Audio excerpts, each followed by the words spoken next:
Hi, my name is Jesse, and in today's video, we're going to look at how you can download 5 songs every week from the library for free using your Buckeye Public Library card. Let's go check it out. We're going to start here on our home webpage, buckeyeaz.gov/library, and click Digital Resources.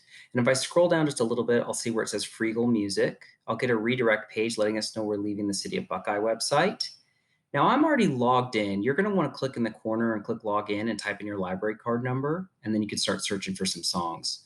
So, because it's Christmas season, I'm going to look for the Christmas song by Nat King Cole. I'm going to put the artist name in so I don't get a bunch of cover versions back. You can see my results here. It's been on a lot of different albums. And if I click the little circle with the arrow, I can hear a preview of the song. And once I see that's the song that I want, I can click the little arrow pointing down here to the right, and that's going to download this song for me. So there it is, it's downloading.